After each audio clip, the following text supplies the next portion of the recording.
میرا پیغمبر عظیم تر ہے، میرا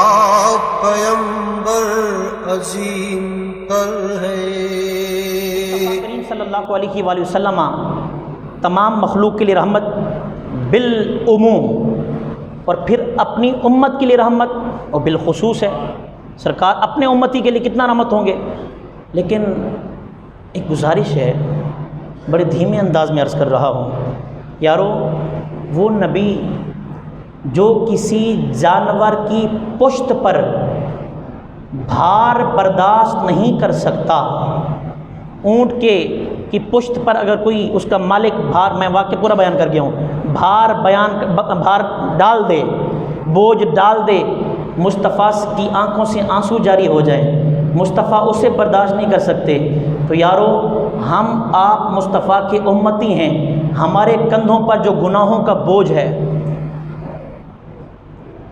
کیک کاٹ کر مصطفیٰ کا میلاد منانے والوں، جھنڈے لگا کر مصطفیٰ کا میلاد منانے والوں، آج یہ پیغام سن کے جاؤ، تمہارے نبی کی شان تو یہ ہے کہ عالم کے ذرے ذرے کے لیے رحمت ہیں، بالخصوص تمہارا اعزاز ہے،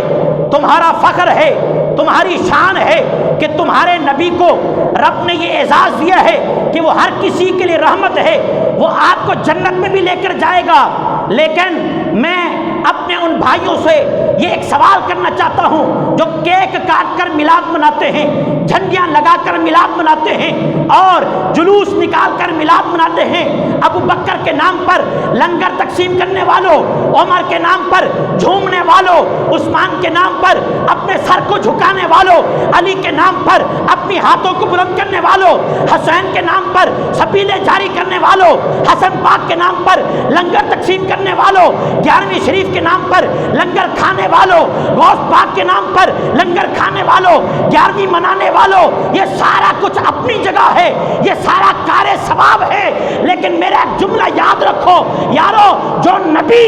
ایک جانور پر بوجھ برداشت نہیں کرتا، وہ اپنے امتیوں پر گناہوں کا بوجھ کیسے برداشت کرے گا؟ چھوڑو یار یہ دنیا کو، سب فانی ہے، واللہ با خدا بالکل کچھ نہیں ہے۔ میرے پاس بڑے بڑے لوگ آتے ہیں، لاکھوں کروڑوں کے مالک ہیں، لیکن جب جاتے ہیں ہم نے جنازے پڑھائے ہیں، 110 سال کے بابے کا جنازہ بھی پڑھایا ہے، 120 سال کے بابے کا جنازہ بھی پڑھایا ہے، چھوٹے بچے کا بھی جنازہ پڑھایا ہے، لیکن میں نے آج تک، آپ نے بھی آج تک ایسا نہیں دیکھا کہ کسی کفن کے ساتھ جیب لگی ہو، کسی کفن کے ساتھ جو ہے کفن کے اندر کاغذات، پلاٹوں کے کاغذات ڈالے گئے ہوں، انتقالات ڈالے گئے ہوں، رجسٹریاں ڈالی گئی ہوں، یہ جائیداد سب یہاں رہ جائے گی، مال یہاں رہ جائے گا، وہاں اگر کوئی کام آئے گا تو آمنہ کا لال کام آئے گا۔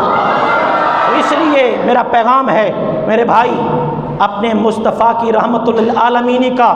اتنا فائدہ یہ نہ اٹھا کہ وہ تو رحیم ہیں، وہ تو کریم ہیں، وہ تو بخشوا دیں گے، لیکن ہم کس منہ سے اس کے سامنے جائیں گے؟ اس لیے کہ محمد سے وفا تو نے تو ہم تیرے ہیں، یہ جہاں چیز ہے کیا لوح و قلم تیرے ہیں، محمد کے بن جائیے، سب کچھ محمد پر قربان کر دیجئے۔ میں دعویٰ کرتا ہوں کہ آپ کی دنیا بھی وارے نیارے ہو جائیں گے اور آخرت میں بھی وارے نیارے ہو جائیں گے۔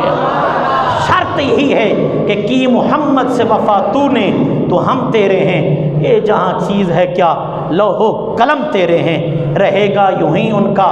چرچا رہے گا، بڑے خاک ہو جائیں جل جانے والے۔